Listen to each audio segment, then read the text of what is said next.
Mi hijo pasó 15 años sin hablarme, 15 años en los que no recibí ni una llamada, ni un mensaje, ni siquiera en Navidad o en mi cumpleaños.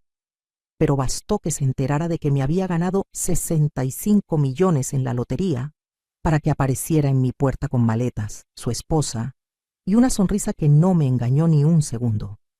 Tocó el timbre como si nada hubiera pasado, como si esos 15 años de silencio fueran apenas un malentendido. Cuando abrí la puerta, ni siquiera me saludó con un abrazo. Solo señaló sus maletas y dijo: «Como tu hijo, merezco una parte de ese dinero. Vamos a vivir aquí, tienes espacio de sobra». Su esposa asintió a su lado, mirando mi casa como si ya fuera suya, calculando con los ojos qué habitación escogería, dónde pondría sus cosas. Me quedé ahí parada, viendo a ese hombre que alguna vez cargué en mis brazos, al que di todo lo que tenía y más de lo que podía dar. Y en ese momento supe exactamente qué hacer. Sonreí, esa sonrisa tranquila de quien finalmente tiene todas las cartas en la mano, y hice lo que debía haber hecho hace mucho tiempo. Pero para que entiendas por qué mi decisión fue la correcta, tengo que contarte toda la historia desde el principio. Sigue mi historia hasta el final y comenta la ciudad desde donde me estás viendo para saber qué tan lejos ha llegado mi relato. Me llamo Rosa María Delgado y tengo 68 años. Pasé 40 años de mi vida trabajando como empleada doméstica, limpiando casas ajenas mientras descuidaba la mía, planchando ropa de familias que nunca supieron mi apellido, cocinando comidas que nunca probé. Todo para darle a mi hijo Daniel lo que yo nunca tuve. Su padre nos abandonó cuando Daniel tenía apenas 3 años. Se fue una madrugada sin despedirse, dejándome sola con un niño pequeño y un montón de deudas que no sabía cómo pagar. Desde ese día juré que mi hijo nunca carecería de nada, que tendría la educación que yo no pude terminar, que vestiría bien, que comería caliente todos los días. Trabajé doble turno durante años. Salía de mi casa a las 5 de la mañana y regresaba a las 9 de la noche, mis manos siempre rojas del cloro, mi espalda siempre adolorida, mis pies siempre hinchados. Pero cuando llegaba a casa y veía a Daniel haciendo la tarea en la mesa de la cocina, sentía que todo valía la pena. Le pagué escuela privada vendiendo tamales los fines de semana. Me desvelaba haciendo docenas y docenas para venderlos afuera de las oficinas los viernes. La gente me conocía, esperaban mis tamales de rajas con queso, de pollo en salsa verde. Con ese dinero extra pagaba sus libros, sus uniformes, sus excursiones escolares. Cuando Daniel cumplió 15 años y me dijo que quería una fiesta, me endeudé para darle la celebración que soñaba. Contraté mariachi, renté un salón, mandé a hacer un pastel de 3 pisos. Mis amigas me decían que estaba loca, que era demasiado, pero yo quería que mi hijo se sintiera especial, que supiera que aunque no tuviera padre, tenía una madre que lo amaba más que a su propia vida. Trabajé meses extras para pagar esa deuda, pero verlo feliz esa noche bailando el vals con su madrina fue suficiente recompensa para mí. Los años pasaron y Daniel creció. Era un muchacho inteligente, guapo, siempre tenía muchos amigos. Logró entrar a la universidad, a estudiar administración de empresas. Yo me sentía la mujer más orgullosa del mundo. Ninguna de mis patronas había logrado que sus hijos estudiaran una carrera universitaria, y yo, una simple empleada doméstica, lo había conseguido. Seguí trabajando para pagar su universidad, sus libros, su transporte, su comida. A veces no comía yo para que le alcanzara el dinero a él para salir con sus amigos. Me decía que necesitaba hacer contactos, que esas amistades le servirían en el futuro, y yo le creía. Nunca le negué nada. Cuando Daniel conoció a Vanessa en su último año de universidad, yo quise creer que era una buena muchacha. Venía de una familia con dinero. Su padre tenía negocios de importación. Vivían en una de las colonias elegantes de la ciudad. La primera vez que la trajo a casa, vi cómo miraba mi pequeña sala con desdén, cómo arrugó la nariz cuando le ofrecí café en mis tazas despotilladas. pero Daniel parecía enamorado, y yo pensé que tal vez ella lo ayudaría a salir adelante, que su familia podría abrirle puertas que yo nunca podría. Me equivoqué. Vanessa comenzó a cambiar a mi hijo. Poco a poco, casi sin que me diera cuenta, Daniel empezó a sentir vergüenza de mí. Ya no me presentaba como su madre cuando nos encontrábamos con sus amigos en la calle. Una vez fuimos al centro comercial juntos, algo que rara vez hacíamos, porque yo no tenía dinero para comprar ahí, pero era su cumpleaños y quería invitarlo a comer. Nos topamos con unos compañeros suyos de la universidad y Vanessa. Daniel fingió no verme. Siguió caminando y me dejó ahí parada, saludando al aire como una tonta. Esa noche lloré, pero cuando llegó a casa le preparé su cena favorita de todas formas. Siempre fui así de tonta. Después de graduarse, Daniel consiguió un trabajo en la empresa del padre de Vanessa. Dejó de vivir conmigo. Se mudó a un departamento en la zona bonita de la ciudad. Me dijo que necesitaba independencia, que ya era un hombre hecho y derecho. Lo entendí, aunque mi casa se sintió vacía sin él. Pero lo que no entendí fue cuando dejó de visitarme. Al principio venía los domingos a comer. Yo le acaba su mole favorito, ese que me llevaba 2 días preparar. Luego, las visitas se espaciaron, una vez al mes, cada 2 meses. Siempre tenía excusas, reuniones de trabajo, compromisos con la familia de Vanessa, cansancio. Yo lo llamaba por teléfono y casi nunca contestaba. Me mandaba mensajes cortos. Estoy ocupado, mamá, luego hablamos. Ese luego nunca llegaba. Cuando Daniel y Vanessa se casaron, ni siquiera me avisaron con tiempo.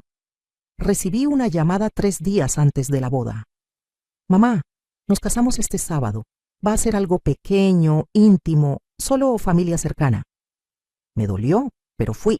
Me gasté mis ahorros de 6 meses en comprarme un vestido decente para no hacerlo quedar mal. La boda fue en un jardín hermoso, con flores blancas por todos lados, meseros de traje, comida que yo solo había visto en las casas donde trabajaba. Me sentaron hasta atrás, en una mesa con personas que no conocía, lejos de la mesa principal donde estaban Daniel y Vanessa con la familia de ella. Durante toda la ceremonia, Daniel no me miró ni una sola vez. Cuando fue el momento de las fotos familiares, la madre de Vanessa organizó todo. Fotos con la familia del novio, dijeron, y solo llamaron a Daniel. Él no me buscó, no preguntó por mí. Me quedé sentada en mi mesa, viendo cómo posaban para el fotógrafo, sintiendo que me arrancaban el corazón pedazo a pedazo. Las cosas empeoraron después de la boda. Daniel prácticamente desapareció de mi vida. Ya no contestaba mis llamadas, bloqueó mi número de WhatsApp. Cuando iba a su departamento, nunca me abrían la puerta, aunque yo sabía que estaban adentro porque veía el coche de Vanessa estacionado afuera. Una vez, me quedé tocando el timbre durante media hora bajo el sol, hasta que un vecino me dijo que mejor me fuera, que se veía mal una señora mayor rogando que le abrieran la puerta. Sentí tanta vergüenza que nunca volví. Traté de hablar con él por todos los medios. Le escribía cartas y se las dejaba con el portero del edificio. Nunca recibí respuesta. Le mandaba mensajes a su correo electrónico del trabajo. Nada. Era como si me hubiera muerto para él, como si esos años de sacrificio, de amor, de desvelos, no hubieran existido nunca. Me enteré por Facebook que habían tenido una niña. Vi las fotos que Vanessa publicaba. Mi nieta, una bebé hermosa de ojos grandes y mejillas redondas. Intenté comunicarme para conocerla, para estar presente, pero fue inútil. Vanessa me bloqueó de todas sus redes sociales. Le mandé regalos a través de una amiga que trabajaba cerca de su casa. Nunca supe si los recibieron. Mi nieta cumplió 1 año, 2 años, 3 años, y yo solo la conocía por las fotos que me mostraban las señoras del mercado que seguían a Vanessa en redes sociales porque les daba pena mi situación. Esos fueron los años más oscuros de mi vida. Seguía trabajando, limpiando casas, pero ya sin propósito. ¿Para qué ahorraba? ¿Para quién me esforzaba? Caí en una depresión terrible, dejé de comer bien, Bajé tanto de peso que mis amigas se asustaron. Una de mis patronas, la señora Marta, me llevó al doctor porque me veía muy mal. Me diagnosticaron presión alta y diabetes del susto. Tuve que empezar a tomar medicamentos que costaban casi la mitad de lo que ganaba al mes. Pero lo peor no era la enfermedad del cuerpo, era la del alma. Me preguntaba todas las noches qué había hecho mal, dónde me había equivocado como madre. Repasaba cada momento de la crianza de Daniel buscando el error, el momento en que dejé de ser suficiente para él. Tal vez lo malcrié demasiado, tal vez debí ser más estricta, tal vez no debí sacrificarme tanto. Esas preguntas me comían viva. Pasaron 15 años así. 15 años sin ver a mi hijo, sin escuchar su voz, sin saber de mi nieta que ya no era una bebé, sino una adolescente que no sabía que yo existía. 15 años trabajando, sobreviviendo, envejeciendo sola en esa casita que antes estuvo llena de risas cuando Daniel era niño, y ahora solo guardaba silencio y recuerdos que dolían. Mis amigas me decían que lo olvidara, que era un mal hijo, que merecía algo mejor. Pero una madre no olvida, no puede apagar ese amor ni aunque quiera. Todo cambió un martes de febrero. Ese día había ido como todas las semanas a comprar mi billete de lotería. Era una costumbre que tenía desde hacía 20 años. Todos los martes compraba el mismo número, una combinación que había formado con las fechas de nacimiento mía y de Daniel. Nunca esperé ganar nada. Era más bien una ilusión, algo que me hacía sentir que todavía podía soñar. La señora que vendía los billetes en el puesto del mercado ya me conocía, siempre me guardaba mi número. Ese martes en particular me sentía especialmente cansada. Había trabajado todo el día limpiando una casa de 3 pisos, me dolían las rodillas, la espalda me mataba. Solo quería llegar a mi casa, prepararme un té de manzanilla y acostarme temprano. Compré mi billete como siempre y me fui. El miércoles en la noche estaba viendo mi telenovela cuando interrumpieron la programación para el sorteo de la lotería. Casi ni presté atención. Tenía mi billete guardado en el cajón de la cocina donde siempre los guardaba antes de tirarlos. Pero algo me hizo poner atención esa noche. Empezaron a cantar los números y con cada número que coincidía sentía que el corazón se me salía del pecho. 1, 2, 3, 4, 5, 6. Los 6 números. Me quedé paralizada viendo la televisión, segura de que había escuchado mal, de que era un error. Fui temblando a la cocina, saqué el billete, verifiqué los números una y otra vez. Era real. Había ganado 65 millones de pesos. Me senté en el piso de la cocina y lloré. Lloré de la emoción, del miedo, de la incredulidad. A mis 68 años, después de toda una vida de pobreza y trabajo, la suerte finalmente me había sonreído. No dormí esa noche. Me quedé despierta pensando en todo lo que podría hacer con ese dinero. Por primera vez en mi vida no tendría que preocuparme por pagar la luz, el agua, los medicamentos. Podría dejar de trabajar, descansar mis huesos cansados, tal vez hasta viajar, conocer la playa que siempre había visto en las revistas de las salas de espera. Y por supuesto, pensé en Daniel. Pensé que tal vez esto era una oportunidad, que con este dinero podría ayudarlo si lo necesitaba. Estar presente para mi nieta, recuperar de alguna forma esos 15 años perdidos. A la mañana siguiente fui a cobrar mi premio. El proceso fue largo, tuve que ir varias veces a las oficinas de la lotería, firmar papeles, hablar con abogados. Me asignaron un asesor financiero que me explicó cómo debía manejar el dinero. Me recomendó no contarle a nadie, mantenerlo en secreto por mi seguridad. Le hice caso.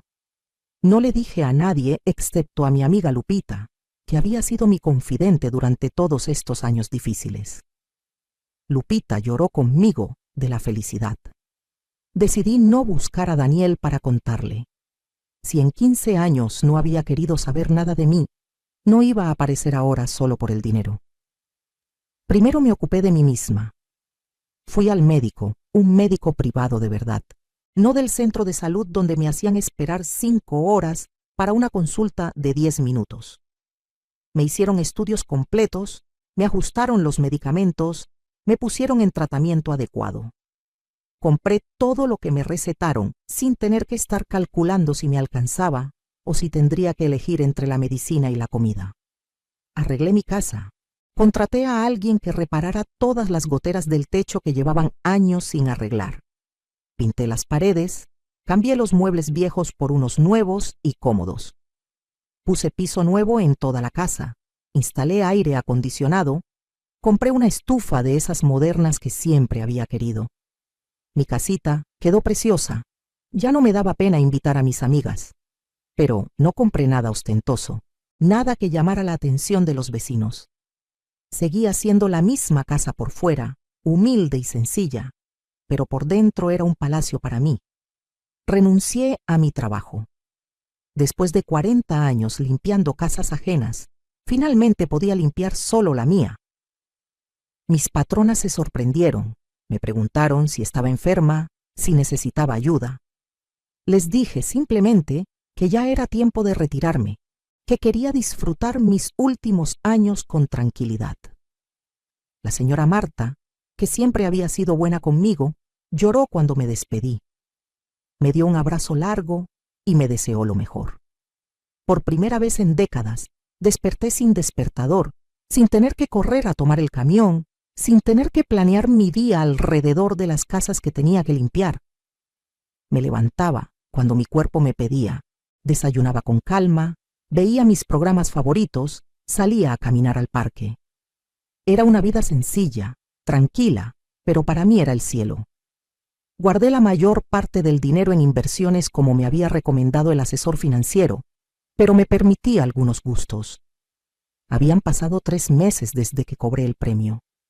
3 meses de paz, de tranquilidad, de aprender a vivir sin la angustia constante del dinero.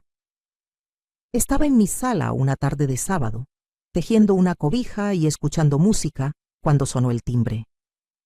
No esperaba a nadie. Me asomé por la ventana y sentí que el piso se movía bajo mis pies. Era Daniel. Después de 15 años de silencio, ahí estaba, parado frente a mi puerta con Vanessa a su lado y 3 maletas grandes.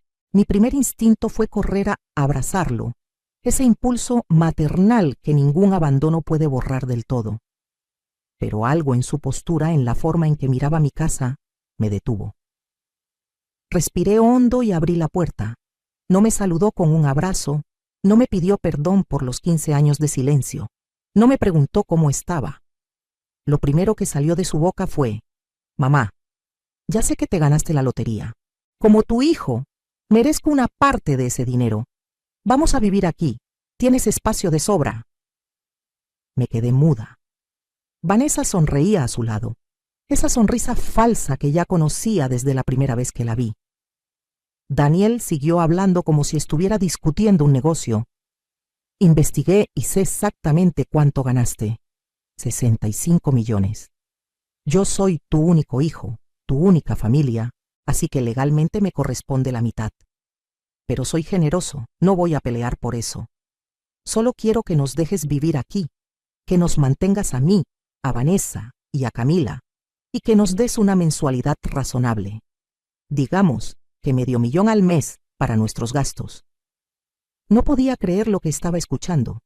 Vanessa asintió y agregó: «Es lo justo, Rosa María. Después de todo, tú ya viviste tu vida, ya estás vieja.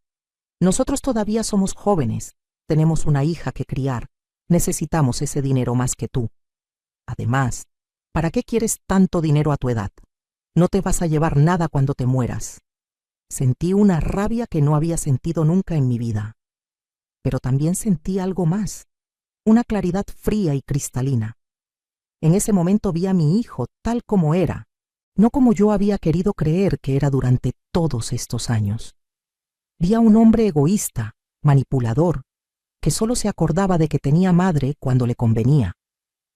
Vi a la mujer ambiciosa que lo había ayudado a convertirse en esto, y tomé una decisión. Los miré a los dos ahí parados, tan seguros de sí mismos, tan convencidos de que yo sería la misma mujer sumisa de siempre, la que nunca decía que no, la que se dejaba pisotear con tal de tener migajas de cariño. Sonreí. Fue una sonrisa tranquila, casi dulce. Pasen, les dije. Vamos a hablar con calma. Vi el brillo de victoria en los ojos de Vanessa. Pensó que había ganado. Entraron a mi sala y Vanessa inmediatamente empezó a caminar por toda la casa, inspeccionando, señalando.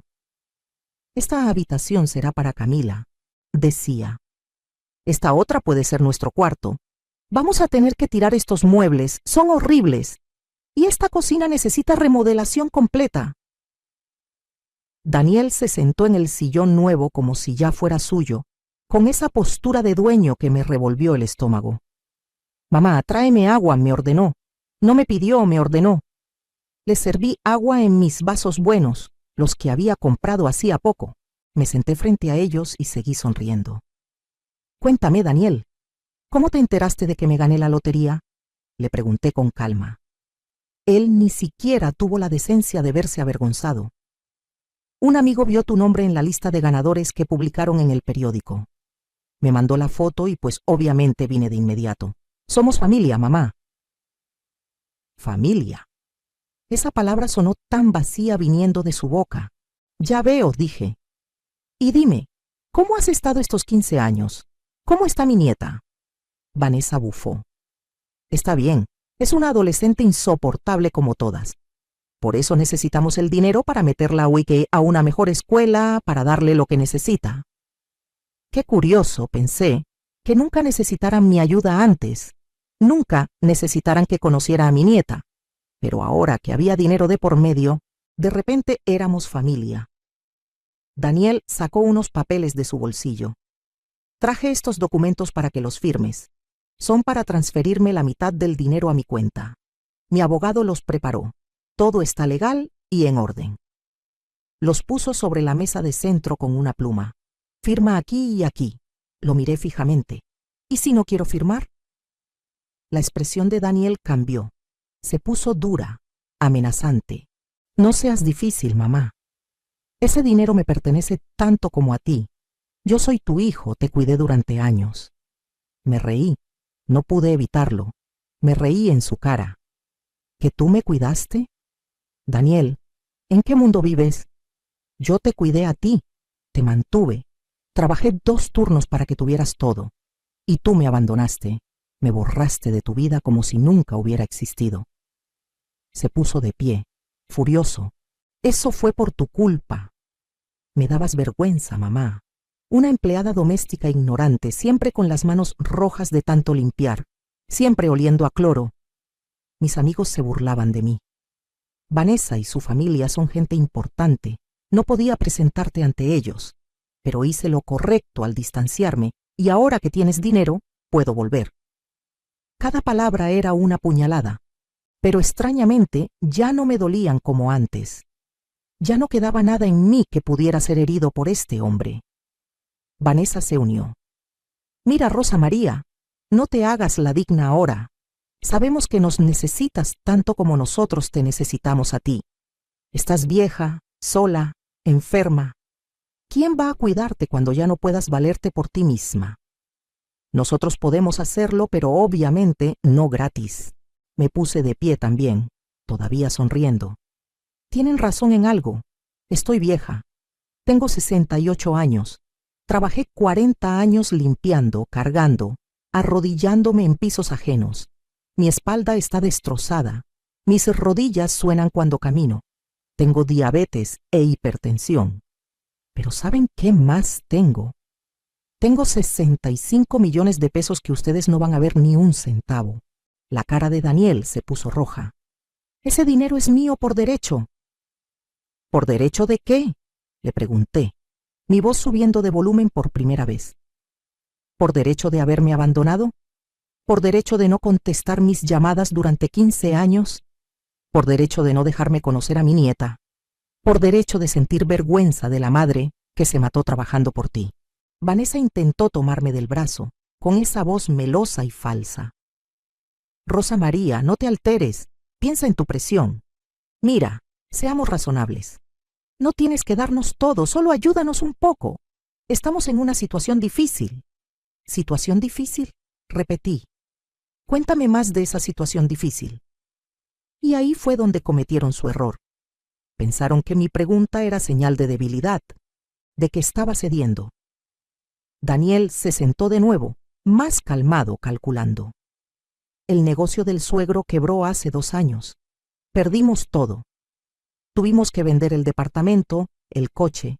Estamos rentando un lugar horrible en las afueras. Vanessa tuvo que empezar a trabajar, ¿te imaginas? Ella nunca había trabajado en su vida. Y yo no consigo un empleo decente. Nadie me contrata. Vanessa continuó. Por eso cuando supimos de tu premio, fue como un milagro. Finalmente podríamos recuperar nuestra vida, el estatus que merecemos. No es justo que tú, que ni siquiera sabes qué hacer con tanto dinero, lo tengas todo mientras nosotros sufrimos. Los escuché con atención. Dejé que siguieran hablando, que se hundieran más y más. Daniel detalló sus planes. Querían que comprara una casa grande en su nombre, un coche nuevo, que pagara la escuela privada de Camila, que les diera una tarjeta de crédito sin límite. Vanessa ya tenía escogido el fraccionamiento donde quería vivir, el país donde querían vacacionar. Hablaron durante media hora de todo lo que harían con mi dinero que yo había ganado, mientras ellos no habían estado ahí ni un solo día de los últimos 15 años. Cuando terminaron, el silencio llenó la sala. Me miraban expectantes, esperando que sacara mi chequera como la vieja tonta que pensaban que era. En cambio, caminé a mi habitación y regresé con una caja de zapatos vieja. La puse en la mesa. Antes de que tome cualquier decisión, quiero mostrarles algo. Abrí la caja. Estaba llena de cartas, todas las cartas que le había escrito a Daniel durante esos 15 años y que nunca recibieron respuesta. Esta es del día que cumpliste 30 años, dije sacando una. Te deseaba felicidades. Te contaba que había hecho tu pastel favorito, aunque no estuvieras ahí para comerlo. Esta otra es del día que me diagnosticaron diabetes. Tenía miedo. Quería que estuvieras conmigo en la cita con el doctor. Nunca contestaste. Esta es de la Navidad pasada, donde te rogaba que al menos me mandaras una foto de Camila, solo para saber cómo estaba creciendo mi nieta. Seguí sacando cartas, una por una, leyendo fragmentos. Daniel miraba para otro lado, incómodo. Vanessa revisaba su teléfono, desinteresada. Esto no viene al caso, dijo Daniel. El pasado es pasado. Estamos hablando del futuro. Tienes razón, le dije. Hablemos del futuro, tu futuro. Regresé a mi habitación, y esta vez volví con una carpeta que había preparado la noche anterior, cuando una amiga me había avisado que Daniel andaba preguntando por mí en el vecindario. Sabía que vendría. Abrí la carpeta y saqué varios documentos. ¿Sabían que contraté a un investigador privado? Les dije. Las caras de ambos palidecieron. En estos 3 meses que he tenido dinero, me di el lujo de averiguar qué había sido de mi hijo, y descubrí cosas muy interesantes. Puse el primer documento sobre la mesa. Este es un reporte de todas las deudas que tienen. No solo perdieron el departamento y el coche, están endeudados hasta el cuello. Le deben dinero a 3 bancos, a casas de empeño, hasta a prestamistas informales. Deben casi 2 millones de pesos. Daniel intentó hablar, pero lo callé. No he terminado. También descubrí que la razón por la que te corrieron del negocio de tu suegro no fue porque quebró. Fue porque descubrieron que estabas desviando dinero de la empresa a tu cuenta personal. Tu suegro no te denunció por lástima a su hija, pero te echó y te prohibió volver a acercarte. Vanessa se puso de pie de un salto. Eso es mentira. ¿Quién te dijo esas cosas? Está todo documentado aquí, dije tranquilamente señalando los papeles. Declaraciones, estados de cuenta, todo. Pero hay más. También sé que Vanessa, tú no estás trabajando honestamente. Estás involucrada en una estafa piramidal, vendiendo productos milagro a señoras del vecindario, prometiéndoles resultados que sabes que no van a obtener. Tengo aquí testimonios de al menos 10 mujeres que quieren demandarte. La cara de Vanessa pasó de blanca a roja de la furia. No tienes derecho a investigarnos. Eso es invasión a la privacidad. Tengo todo el derecho, respondí. Ustedes vinieron a mi casa a exigir mi dinero, a amenazarme. Tengo derecho a saber con quién estoy tratando. Saqué más papeles. Y finalmente, lo más interesante de todo. Camila, mi nieta. Ella no es una adolescente insoportable como dijiste, Vanessa. Es una niña dulce, inteligente, que saca excelentes calificaciones a pesar de que ustedes la tienen descuidada. Hablé con su maestra, con la directora de su escuela. Camila a veces va sin desayunar, su ropa está vieja y descosida, nunca tiene dinero para las actividades escolares. Pero ¿saben en qué sí gastan dinero? En apuestas. Daniel, tienes una adicción al juego. Frecuentas casinos cada fin de semana. Apuestas en peleas de gallos, en carreras de caballos. Has perdido en el último año el equivalente a lo que costaría mantener dignamente a tu hija por 5 años. Daniel estaba temblando de rabia. Se acercó a mí amenazante. Dame ese dinero ahora, vieja estúpida, o te juro que... ¿O qué? Lo interrumpí sin retroceder. Vas a pegarme. Hazlo. Tengo cámaras de seguridad en toda la casa. Cualquier cosa que hagas quedará grabada. Era verdad. Había instalado cámaras la semana anterior, precisamente porque sospeché que algo así podría pasar. Daniel se detuvo. Se pasó las manos por el pelo, desesperado. Vanessa cambió de táctica. Se arrodilló frente a mí, con lágrimas falsas rodando por sus mejillas. Por favor, Rosa María, perdónanos. Tienes razón, hemos sido malos, hemos cometido errores, pero lo hicimos porque estábamos desesperados. Dale una oportunidad a tu hijo de cambiar, de ser mejor. Por Camila, por tu nieta. La miré con desprecio. No uses a mi nieta para manipularme. Si realmente te importara esa niña, no la tendrías viviendo en las condiciones en las que vive. Me senté de nuevo, tomé un sorbo de agua, dejé que la tensión creciera. Ellos me miraban con odio, con miedo, con desesperación. Ahora voy a decirles qué va a pasar, dije con voz calmada pero firme. 1, no van a vivir en esta casa, ni hoy ni nunca. 2, no van a recibir un solo peso de mi dinero, ni hoy ni nunca. 3, ya hablé con un abogado y redacté mi testamento. Todo mi dinero, cuando yo muera, irá para Camila, en un fideicomiso que solo podrá tocar cuando cumpla 25 años. Ustedes no podrán tocar ni un centavo. No puedes hacer eso, gritó Daniel. Soy tu hijo. Eres mi hijo, repetí. Y esa es precisamente la razón por la que esto me duele tanto. Pero sí puedo hacerlo, y ya está hecho. El testamento está firmado, notariado, registrado. Es legal y vinculante. Vanessa me señaló con el dedo, histérica. Eres una vieja egoísta. Te vas a morir sola y amargada. Tal vez, le dije, pero voy a morir en paz, sabiendo que hice lo correcto, y no voy a morir manteniendo parásitos. Daniel dio un paso hacia mí, y por un momento pensé que realmente iba a golpearme. Pero entonces sonó mi teléfono. Era mi amiga Lupita, llamando justo a tiempo como habíamos planeado. ¿Están ahí?, me preguntó. Sí, aquí están. Perfecto. Diles que la policía ya va en camino. Presenté la denuncia por las amenazas que te hicieron. Fue un farol. No había policía en camino, pero ellos no lo sabían.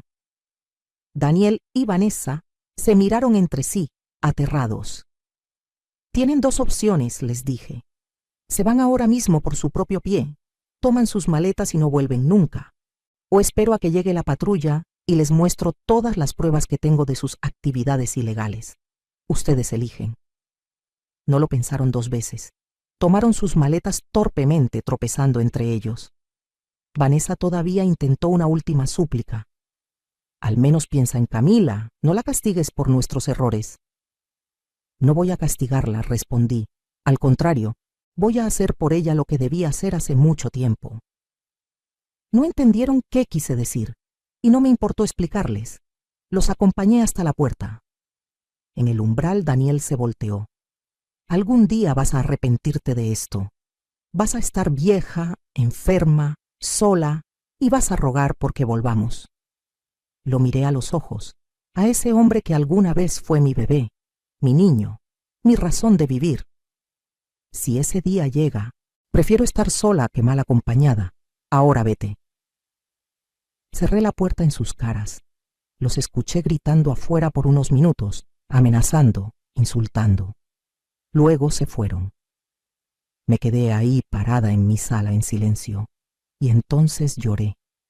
Lloré todo lo que no había llorado en 15 años, todo el dolor, la decepción, la tristeza. Lloré por la madre que fui, por el hijo que perdí, por los años que nunca iba a recuperar. Lloré hasta que no me quedaron más lágrimas, hasta que el cuerpo me dolió de tanto sollozar. Pero cuando terminé de llorar, sentí algo que no había sentido en mucho tiempo: alivio. Me había liberado. Ya no tenía que cargar con la culpa de preguntarme qué había hecho mal, porque ahora sabía que no había hecho nada mal. Había sido una buena madre, la mejor madre que pude ser con lo que tenía. El problema nunca fui yo, fue él. Esa noche dormí profundamente por primera vez en años. Al día siguiente, desperté con un propósito. Llamé al investigador privado de nuevo.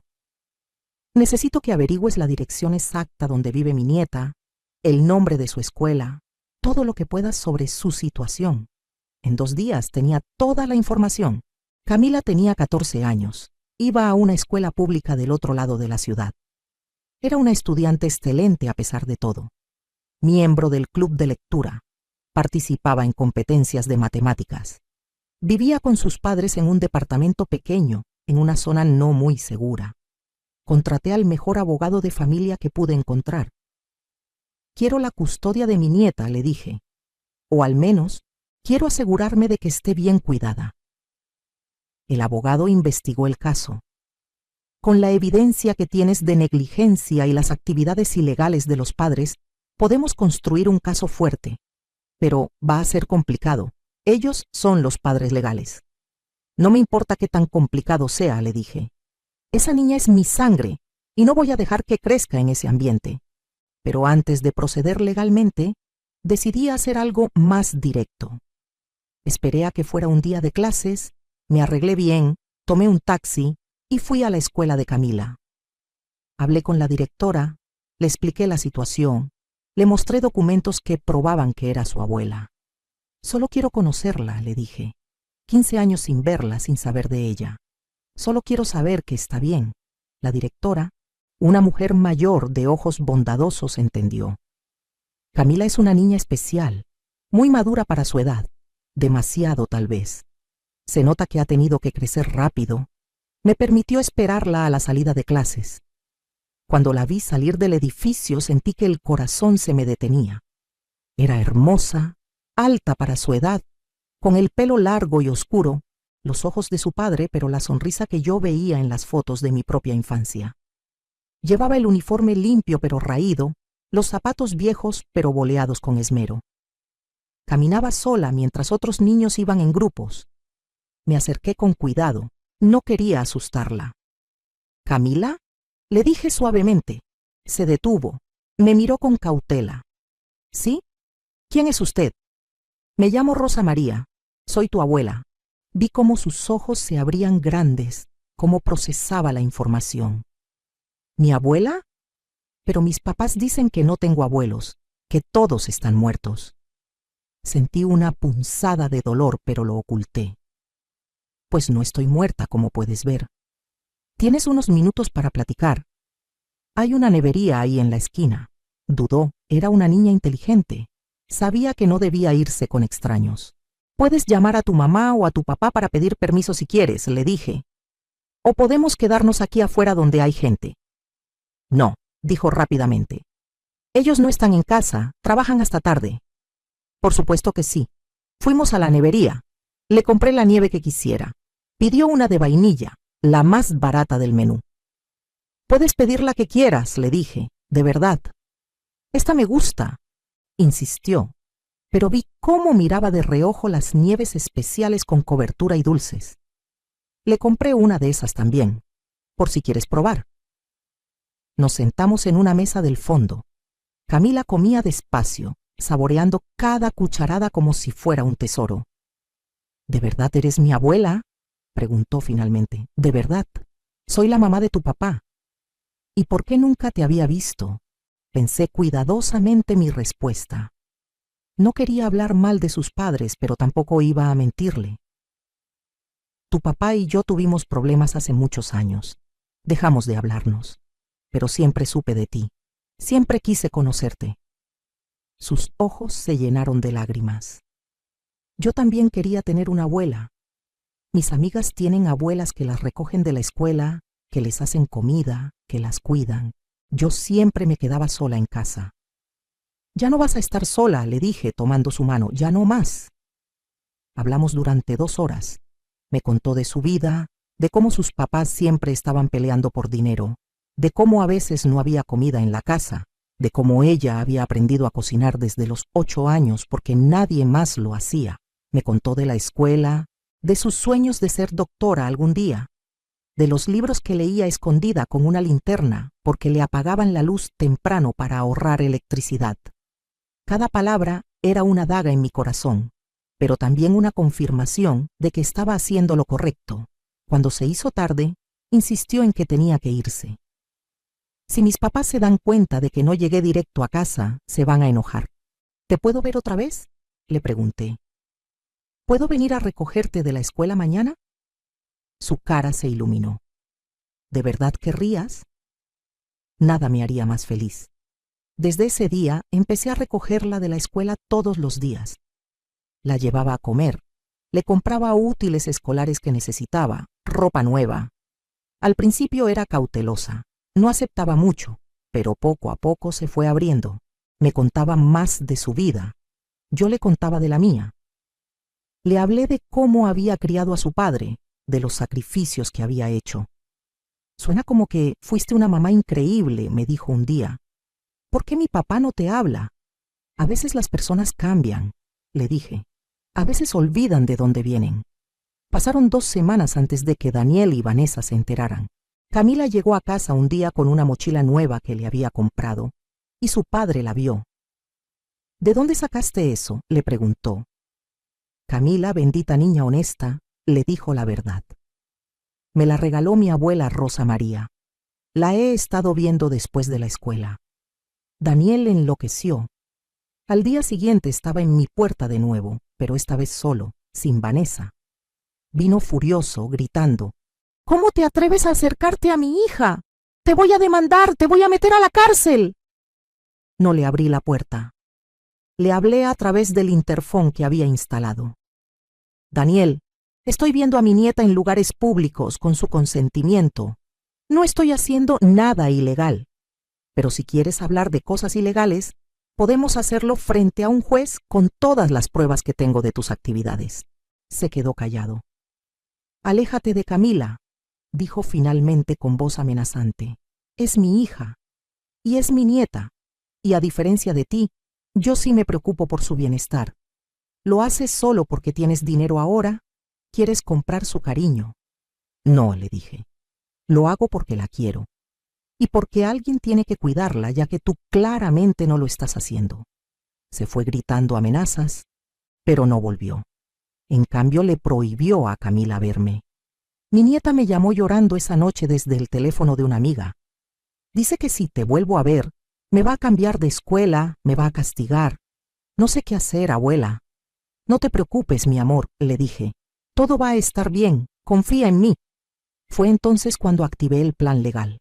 Mi abogado presentó una demanda por la custodia de Camila, argumentando negligencia, inestabilidad económica y ambiente peligroso.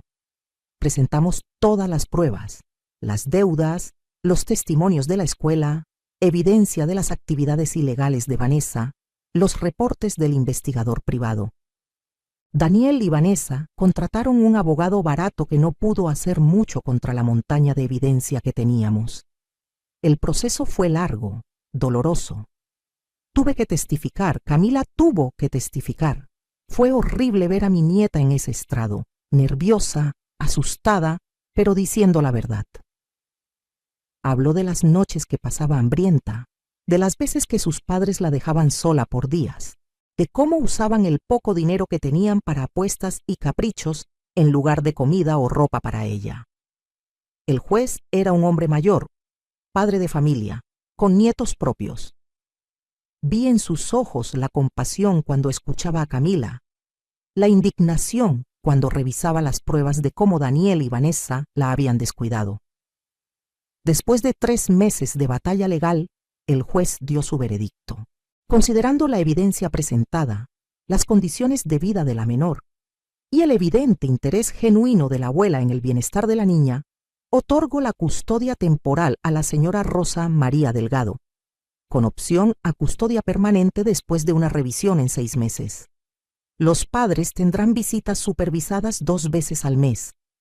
Daniel y Vanessa gritaron, protestaron, amenazaron con apelar, pero no tenían dinero para otro abogado, para otro proceso.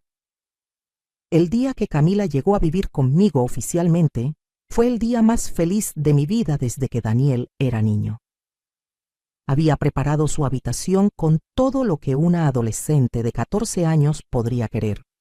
Una cama cómoda con cobijas suaves, un escritorio para hacer su tarea, libreros llenos de libros nuevos, ropa bonita en el closet. Cuando entró a su cuarto, se quedó parada en la puerta sin palabras. «¿Todo esto es para mí?», preguntó con voz temblorosa. «Todo», le dije, «y mucho más». Se abrazó a mí y lloró. Lloró todas las lágrimas que había guardado durante 14 años de negligencia y abandono. Y yo lloré con ella, pero estas eran lágrimas de felicidad, de alivio, de esperanza. Los primeros meses fueron de ajuste. Camila estaba tan acostumbrada a cuidarse sola que le costaba trabajo dejar que yo la cuidara. Se levantaba temprano para hacer el desayuno, limpiaba su cuarto obsesivamente, tenía miedo de gastar agua o luz. «Mi amor», le decía, «no tienes que preocuparte por esas cosas. Déjame cuidarte a mí». Poco a poco fue entendiendo que estaba segura, que no le iba a faltar nada, que podía ser una niña por primera vez en su vida. Empezó a sonreír más, a reír. La inscribí en clases de pintura que siempre había querido tomar, pero nunca pudo. Resultó que era talentosa, increíblemente talentosa. Contraté tutores para ayudarla con la escuela, aunque ya era excelente estudiante. Sus calificaciones mejoraron aún más. Participó en una competencia estatal de matemáticas y ganó 3er lugar. Estuve ahí en el auditorio, aplaudiendo más fuerte que nadie, llorando de orgullo. Daniel y Vanessa venían a las visitas supervisadas, pero era obvio que lo hacían por obligación, no por amor.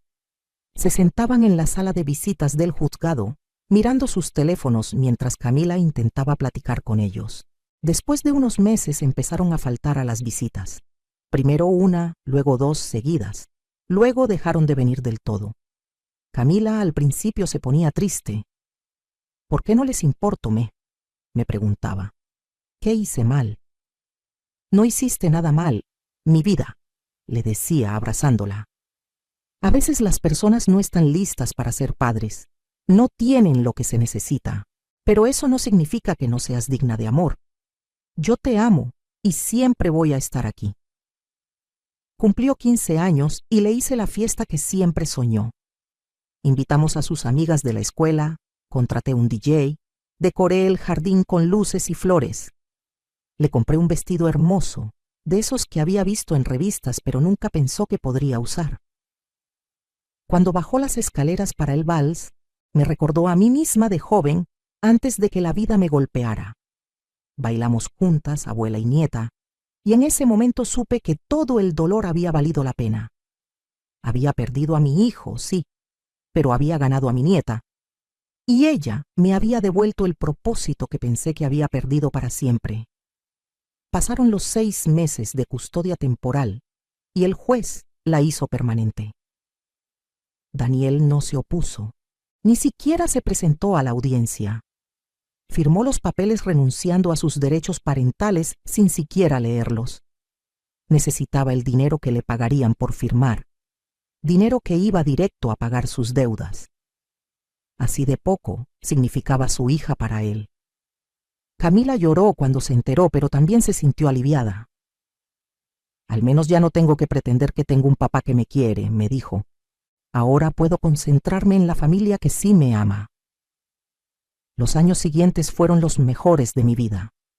Vi a Camila florecer, convertirse en una joven hermosa, inteligente, compasiva. Se graduó de la secundaria con honores, entró a la mejor preparatoria de la ciudad con una beca completa. No por necesidad económica, sino por mérito. Decidió que quería estudiar medicina, tal como siempre había soñado. Quiero ayudar a personas como tú me ayudaste a mí, abuela, me dijo. En esos años, Daniel intentó contactarme un par de veces más. Siempre que estaba en problemas, que necesitaba dinero, que las cosas se ponían difíciles. Nunca le contesté. Había aprendido finalmente a poner límites, a decir no, a entender que no le debía nada a alguien que solo me buscaba por interés. Me enteré por conocidos en común que su vida siguió cuesta abajo. Vanessa finalmente lo dejó. Se fue con otro hombre que sí tenía dinero. Daniel quedó solo, viviendo en cuartos de renta, trabajando en empleos mal pagados, con sus adicciones cada vez peores. Parte de mí, esa parte maternal que nunca muere del todo, sentía pena por él. Pero la parte más sabia, la parte que había aprendido a través del dolor, sabía que no podía salvarlo. Él había tomado sus decisiones, había cavado su propio hoyo. Yo tenía que concentrarme en quien sí quería ser salvada, en quien sí valoraba mi amor y mi esfuerzo. Cuando Camila cumplió 18 años, tuvimos una conversación seria. Le expliqué todo sobre mi testamento, sobre el dinero que le esperaba cuando cumpliera 25. No quiero que pienses que el dinero es lo más importante, le dije. Quiero que estudies, que trabajes, que te hagas una mujer independiente. El dinero estará ahí como respaldo, pero tu verdadera riqueza será tu educación y tu carácter. Lo sé, abuela, me dijo, tomando mi mano. Me enseñaste que el dinero no compra la felicidad ni el carácter. Mira a mi papá. Persiguió el dinero toda su vida y terminó sin nada. Tú fuiste pobre durante años y eras rica en amor, en dignidad, en valores. Eso es lo que quiero ser. Me sentí tan orgullosa que pensé que el corazón me iba a explotar. Hoy, mientras escribo esto, Camila está en su 2º año de medicina. Es la mejor de su clase. Hace voluntariado en clínicas gratuitas los fines de semana. Tiene un novio bueno y respetuoso que la trata como merece. Y yo, a mis 73 años, estoy viviendo la vida que nunca pensé que tendría. Viajamos juntas cuando ella tiene vacaciones. Hemos ido a la playa, a las montañas, a pueblos mágicos. Conocí el mar por primera vez a los 70 años, de la mano de mi nieta. Lloré cuando sentí la arena bajo mis pies, las olas tocando mis tobillos. Lloré pensando en todo lo que me perdí, pero también agradeciendo todo lo que gané. Tengo amigas, una vida social activa. Tomo clases de baile, voy a retiros espirituales. Hago trabajo voluntario en un asilo ayudando a señoras mayores que no tienen familia. Les cuento mi historia, cómo recuperé mi dignidad, cómo aprendí a valorarme. Del dinero de la lotería me queda bastante. No lo gasté en lujos innecesarios. Invertí la mayor parte como me aconsejaron. Vivo cómodamente, sin lujos excesivos pero sin carencias. Ayudo a gente que lo necesita de verdad, no a parásitos que solo quieren aprovecharse. Financio becas para estudiantes de escasos recursos. Dono a comedores comunitarios, apoyo a mujeres que están en la misma situación en la que yo estuve. Madres solteras trabajando hasta el cansancio para sacar adelante a sus hijos. A veces me preguntan si me arrepiento de cómo manejé la situación con Daniel. Si hubiera sido diferente si le hubiera dado el dinero, si le hubiera abierto la puerta ese día, si hubiera cedido a sus demandas. Y mi respuesta siempre es la misma. No me arrepiento de nada. Porque darle ese dinero no lo hubiera cambiado, solo hubiera prolongado su autodestrucción y me hubiera hundido a mí en el proceso. A veces el amor verdadero significa decir que no, significa poner límites, significa dejar que las personas enfrenten las consecuencias de sus acciones. Durante años confundí el amor con el sacrificio desmedido, con decir que sí a todo, con permitir que me pisotearan con tal de mantener una relación. Pero eso no era amor, era miedo a la soledad, era baja autoestima, era no saber mi propio valor. El verdadero amor, aprendí, empieza por amarse a uno mismo, por saber que mereces respeto, dignidad, reciprocidad, por entender que no tienes que prender fuego a ti misma para mantener calientes a otros. Hace unas semanas en el supermercado me encontré a Daniel. Se veía acabado, mucho mayor de lo que sus 45 años indicaban. Pelo canoso, ropa arrugada, la mirada perdida de alguien que ha tocado fondo. Me vio y por un segundo nuestros ojos se encontraron. Vi vergüenza en su mirada, tal vez arrepentimiento. Abrió la boca como para decir algo, pero yo simplemente seguí caminando. Ya no tenía nada que decirle, ya no sentía ni rabia ni dolor, solo indiferencia, y tal vez eso fue lo que más le dolió. Esa noche, Camila me preguntó si estaba bien. Le había contado del encuentro. ¿Todavía te duele, abuela?, me preguntó. No, le dije honestamente, ya no. Hice las paces con el pasado. Tu abuelo me abandonó, tu padre me abandonó, pero yo nunca me abandoné a mí misma, y gracias a eso te tengo a ti. Ella me abrazó fuerte. Gracias por pelear por mí, por no rendirte, por enseñarme lo que significa el amor verdadero. Gracias a ti por darme una segunda oportunidad de ser la abuela que siempre quise ser. Le respondí, la vida tiene formas curiosas de balancear las cosas. Perdí 40 años trabajando hasta el agotamiento, perdí a mi hijo por su propia elección, perdí tiempo que nunca voy a recuperar. Pero gané sabiduría, gané paz, gané la relación más hermosa con mi nieta, gané mi dignidad de vuelta. Y al final del día, eso vale más que cualquier cantidad de dinero. A todas las mujeres que están leyendo esto, que tal vez están en una situación parecida, que están siendo maltratadas, usadas, menospreciadas por hijos, esposos, familiares que solo las ven como un recurso y no como personas, les digo esto, ustedes valen. Valen más de lo que les han hecho creer. No tienen que aceptar migajas de afecto de personas que solo las buscan cuando necesitan algo. No tienen que justificar el maltrato con excusas de, es que es mi familia, es que es mi hijo, es que es mi sangre. La sangre no justifica el abuso. La familia no es quien comparte tu ADN, es quien te ama, te respeta, te valora. Pongan límites, digan no.